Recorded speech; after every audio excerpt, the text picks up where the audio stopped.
I need the Anderson portfolio analysis on my desk by tomorrow morning, Trevor Phillips barked as he breezed past my cubicle. He didn't break stride, didn't even turn his head.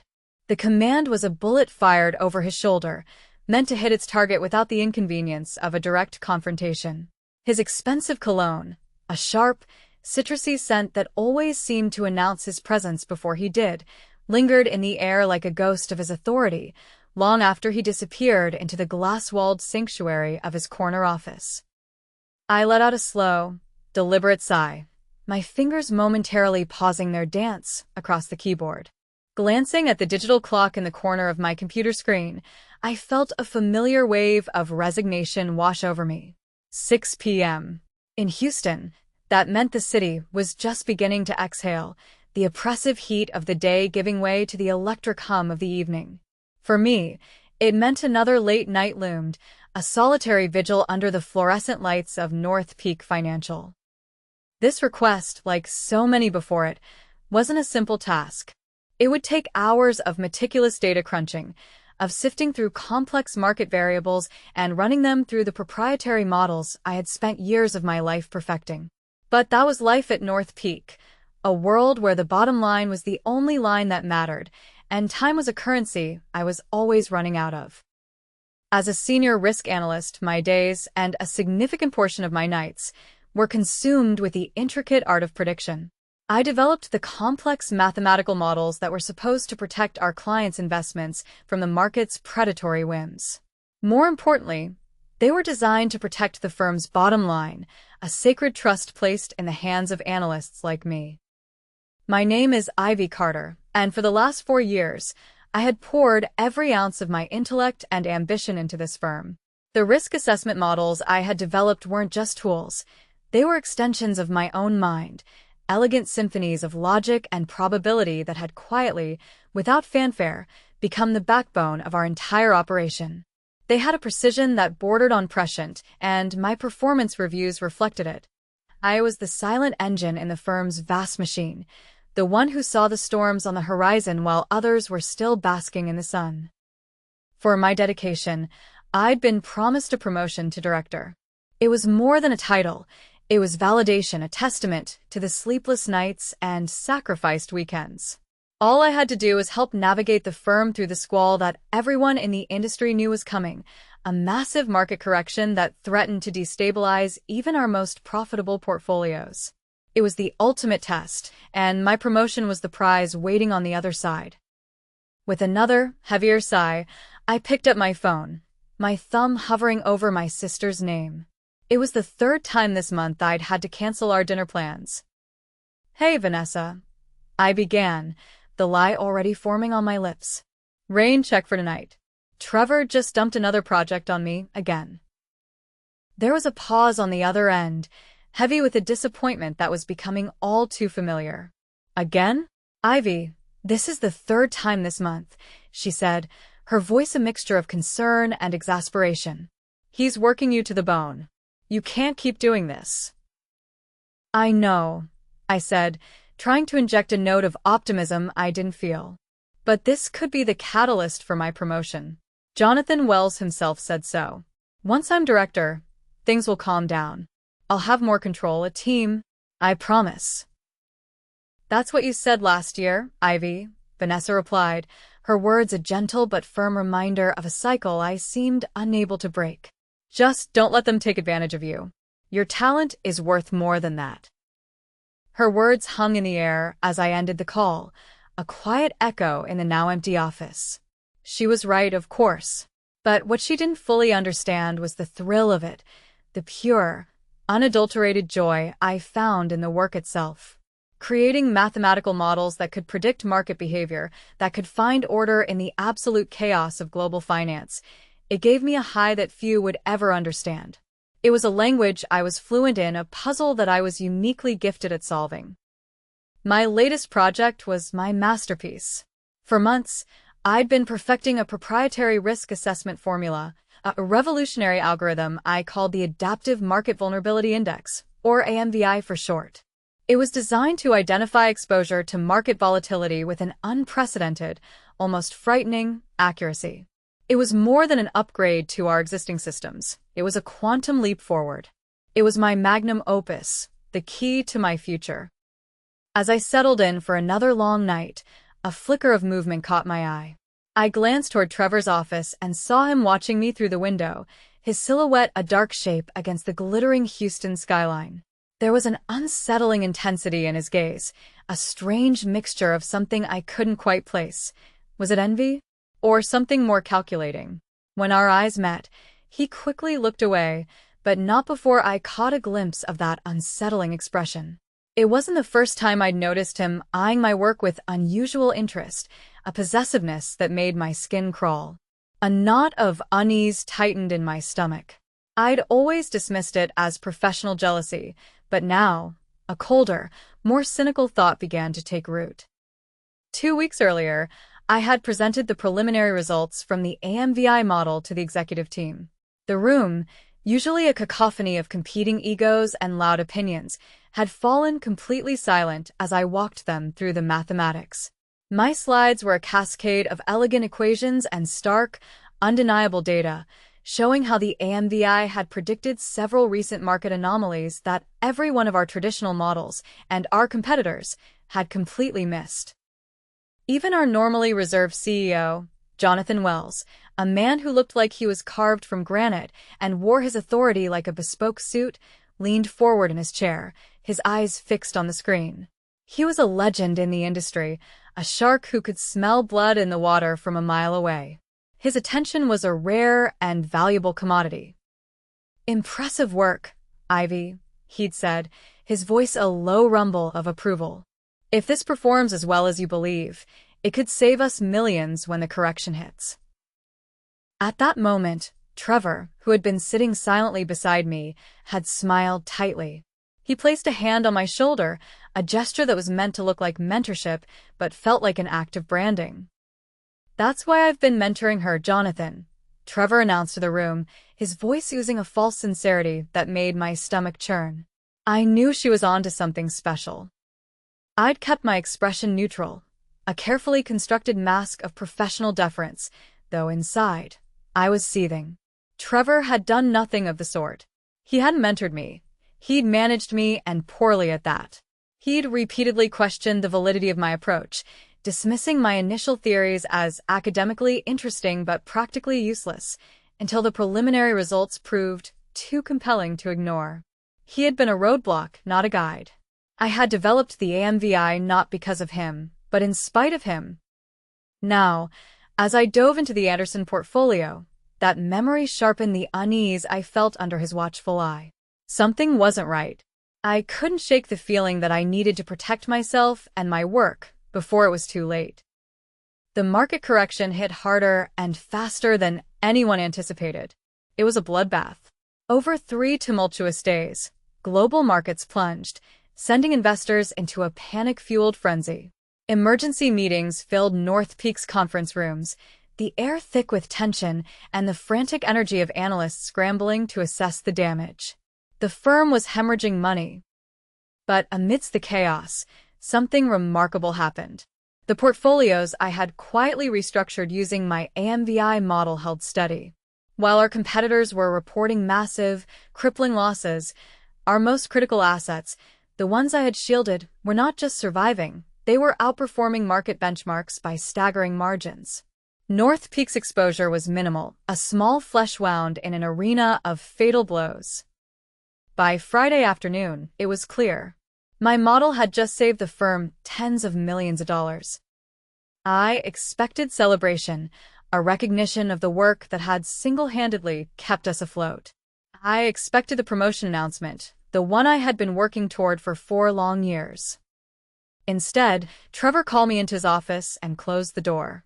The triumphant smirk he wore was one I had seen before, but never directed at me with such personal satisfaction. "The executive team is thrilled with the performance of our risk management strategy," he said, leaning back in his chair, steepling his fingers. It was his power pose, the one he adopted when he was about to deliver what he considered a masterstroke. "Our strategy. I'll be briefing the board on Monday about how we navigated the correction." We? I almost choked on the word. That's great, I replied, my voice dangerously calm. I've prepared a detailed report showing exactly how the AMVI model identified. No need, Trevor interrupted, waving his hand dismissively. He slid a single-page document across the polished mahogany of his desk. I've already compiled everything the board needs to see. This is the press release going out tomorrow. I'd like you to review it for any technical inaccuracies. I picked up the document. My heart sank with each paragraph I scanned. The release detailed North Peak's innovative new risk assessment strategy, the groundbreaking methodology that had safeguarded client assets. It credited the visionary leadership of Trevor Phillips, head of risk management, for developing the approach. My name, Ivy Carter, appeared nowhere in the document. He hadn't just taken my work, he had erased me from it. There seems to be an oversight, I said, my voice as cold and hard as the glass wall behind him. I placed the paper back on his desk. The AMVI model was my development. Trevor's smile widened, but it didn't reach his eyes. They were cold, flat, and dismissive. As head of the department, Ivy, all work produced under my supervision falls under my purview, he responded smoothly, the corporate jargon a shield for his blatant theft. The model was refined and implemented with my guidance and authority. But I created the core algorithm, and... Ivy, he cut me off, his voice hardening into a blade. You're an employee of North Peak. Your work belongs to the firm. And as your supervisor, I determine how it's presented to the board and the public. You'll be acknowledged within the department, of course. In fact, he added, a final twist of the knife, I've approved a modest bonus for your contribution. I bit the inside of my cheek, the sharp pain a welcome anchor in the swirling vortex of my rage. This wasn't just about credit anymore. It was about my career, my future. The director promotion I'd been working toward, the one that was supposed to be my reward for this very success, would now certainly go to him. He had won. I understand, I said finally, my voice a dead monotone. I stood up, my movements stiff. I'll make sure the Anderson portfolio metrics are updated for your presentation. Excellent, he said, turning back to his computer, already dismissing me. Now, I need you to explain the stress test parameters you used. The board will have questions, and I want to be thoroughly prepared. For the next hour, I walked Trevor through the technical details of my model. I answered his questions, explained the nuances of the algorithm, and watched as he took careful, copious notes. Notes he would use to present my work as his own. As I spoke, a plan began to form in my mind, cold and precise, as one of my own algorithms. Trevor might believe he had won, but he had overlooked one crucial detail about me, a detail I had learned from a bitter former colleague who had suffered a similar fate at his hands. I never left myself unprotected. 3 months earlier, working with a patent attorney friend on evenings and weekends, I had filed for trademark protection on the core mathematical formula that powered the AMVI model. The application had been carefully worded to cover the unique algorithm itself, while excluding any proprietary North Peak data or specific implementations. According to the fine print in my employment contract, the very contract Trevor was now hiding behind, general mathematical concepts I developed on my own time, using my personal equipment, were not automatically company property. Only their specific application to company systems was. The trademark had been granted 2 weeks ago. When I left Trevor's office that evening, I walked back to my desk, sat down, and began to compose an email. The subject line read, "Resignation. Effective immediately." In the body, I laid out my departure and attached a formal notification to the CEO, HR, and the entire board. The notification stated that any continued use of the AMVI methodology would require proper licensing from its registered trademark holder, me. I scheduled the email to be sent automatically at 9 a.m. on Monday morning. The weekend was the longest of my life. I spent it with Vanessa, who, after my tearful confession, became my rock. We went through every possible scenario, but my resolve never wavered. On Monday morning, I didn't go to the office. Instead, I went to a small coffee shop downtown. At precisely 9 a.m., I felt a subtle vibration from my phone in my pocket, confirming the automated email had been sent. The real battle was about to begin. The first call was from Trevor, less than a minute later. "Ivy, what the hell is this? Call me immediately." His voicemail was a frantic, panic screech. Then came another and another. 6 missed calls from him in 10 minutes. Then came HR, their tone more measured but equally urgent. Then, a text from Jonathan Wells himself. "Ivy, I'm concerned by your sudden resignation and the claims regarding AMVI ownership. I'd appreciate the opportunity to discuss this directly before matters escalate further. Please call my assistant to arrange a meeting today." This was unexpected. In all my planning, I hadn't considered that the CEO might reach out personally. I hesitated, then decided that speaking with Wells could provide valuable insight into how the company planned to respond. I typed a careful reply. "Mr. Wells, I'm available to meet at 2 p.m. today. At Patricia Winter's office. She will be present as my legal counsel." I included the address of my attorney's high-rise office, then pressed send. As I finished my coffee, my phone rang with an unfamiliar number. "Miss Carter? This is Elaine Brenner, Chief Operating Officer at Veltri Dynamics," a smooth, professional voice said. "I understand you have something interesting to discuss with us. Tomorrow, perhaps? Given recent developments, I'm wondering if you might be available today instead." The news of my resignation and trademark claim had leaked and was spreading through the financial industry like wildfire. Somehow, and I had my suspicions about who was responsible, Veltri Dynamics, North Peak's largest competitor, already knew. My phone had been buzzing with notifications from financial news apps all morning, with headlines ranging from risk model ownership dispute rocks North Peak Financial to the more dramatic, mathematical mutiny, analyst claims ownership of market-beating formula. "I appreciate your interest," I replied to Elaine, setting my portfolio on the polished conference table of my attorney's office. "Though I confess, I'm curious how you learned about the situation so quickly."